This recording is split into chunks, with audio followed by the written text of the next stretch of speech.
70s میں جب میں 73 میں مشیگن گیا ماسٹرز کرنے کے لیے تو مجھے بڑا تعجب ہوا.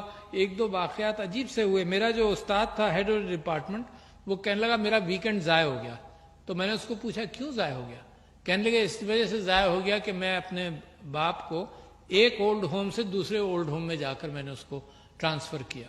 اور میری آنکھیں پھٹی کی پھٹی رہ گئیں کہ 73 میں جب وہ زمانہ آ رہا تھا کہ اس نے کہا کہ میرا ویکنڈ ضائع ہو گیا کیونکہ میں نے اپنے باپ کی یہ خدمت کر دی. برٹرن رسل نے ایک کتاب لکھی تھی, اب مجھے اس کا صرف ٹائٹل یاد رہ گیا کیونکہ 60s میں نے پڑھی تھی, marriage and morals in society. اور اس نے یہ کہا تھا کہ یہ زمانہ جس انداز سے آ رہا ہے اس میں اقدار جو ہیں وہ پیچھے چلتی چلی جائیں گی, ہر شخص انڈیپینڈنٹ ہو جائے گا اور اپنی زندگی میں اور اپنی آمدنی میں اتنا پھنس جائے گا کہ ہر چیز, شادی, خاندان, یہ سب چیزیں چیلنج ہو جائیں گی. ہو چکی ہیں. پاکستان کے اندر ایک قانون پاس کرنا پڑا, ذرا دیکھیے نا, مطلب وہ زمانہ بھی آ گیا. پاکستان کے اندر ایک قانون پاس کرنا پڑا جو 8-10 مہینے پہلے پاس ہوا. اس کے اندر یہ تھا کہ اگر کوئی اولاد اپنے ماں باپ کی قدر نہ کرے, ان کو ان کے گھر سے نکالے یا ایسی کوئی کیفیت پیدا ہو تو اسٹیٹ بیچ میں جائے گی. یہ تو معاشرے کا کام تھا. معاشرہ ایسی تربیت دیتا تھا, معاشرہ اہتمام کرتا تھا, خاندان والے اہتمام کرتے تھے کہ بے غیرت تم نے ایسا کام کیا کیوں؟ یہ اسٹیٹ کو تو یہاں جانا ہی نہیں چاہیے تھا. اس کا مطلب there is a change happening in society. اور بچوں آپ تو یاد رکھو یہ چینج جو ہے یہ ذہنی چینج ہے.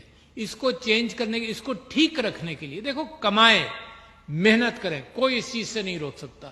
مگر جب محبتوں کو نکال دو گے اپنی ریلیشن شپ سے تو خود بھی پریشان رہو گے, خود بھی سٹریس میں رہو گے اور معاشروں کے اندر وہ تناؤ پیدا ہوگا کہ اپنا میں اکیلا میں زندگی گزار سکتا ہوں. نتیجہ کیا ہے؟ Let me mention to you something which came to my knowledge only about 1 or 2 months ago, اور میں نے اسمبلی کے اندر جو تقریر کی اس کے اندر بھی اس بات کو شامل کیا.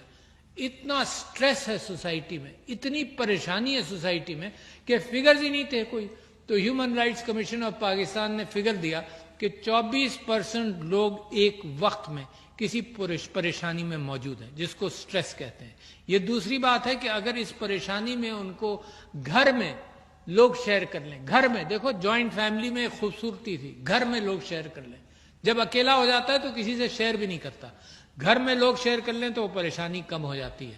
لہٰذا آج کل میں پھر اس بات پر محنت کر رہا ہوں, جیسے مسز سمینہ علوی نے بریسٹ کینسر کو فوکس کر کے 3-4 چیزوں پر لائے. میں بھی یہ کوشش کر رہا ہوں کہ یہ جو سٹریس ہے معاشرے میں اس کو قابو کیا جائے. مگر ایک فگر اس میں اور بھی بڑا الارمنگ تھا. وہ الارمنگ یہ تھا کہ کالج گوئنگ اسٹوڈنٹس اور اساتذہ کے لیے یہ انفارمیشن ہے کہ 60 to 80% of college going students are under stress. ایسی کیا کیفیت ہے؟ علم کی تلاش کے اندر یہ ذہنی پریشانیاں کیسے آ گئیں؟ یہ کیسی مشین ہے جس پر ہم نے ان کو ڈال دیا, جس کے اندر یہ مسلسل بھاگتے رہے اور دماغی تناؤ کے اندر مبتلا ہو. نتیجہ کیا ہے؟ یہ فارمیٹیو ایئرز کے اندر ہم نے ان کی مشین, روزی کمانے کی مشین کے اوپر ان کو اتنی ایکسرسائز کروائی کہ زندگی بھر ایسے ہی زندگی گزاریں گے, صرف روزی کے پیچھے بھاگیں گے. تو یہ بیلنس جو ہے یہ ضرور میرے پاکستان کو اس وقت ضرورت ہے کہ آپ لوگ بڑی محنتیں کریں اور دوسروں کا دنیا کا مقابلہ کریں, مگر زندگی میں ایک بیلنس رکھنا بھی بڑا ضروری ہے جو میں آپ سے کر رہا ہوں. 60 to 80% of students were under stress. اور جو آپ اخبار میں کبھی کبھی خبریں سے دیکھ لیتے ہیں نا کہ ماں نے بچوں کو مار دیا, یہ ہوا, یہ تو صرف وہ بامز ہیں جو ٹپ آف دی آئس برگ پہ جا کر ایکسپلوڈ ہوتے ہیں. باقی معاشرے میں جو کچھ ہو رہا ہے وہ میرے لیے اور آپ کے لیے پریشانی کا باعث ہے.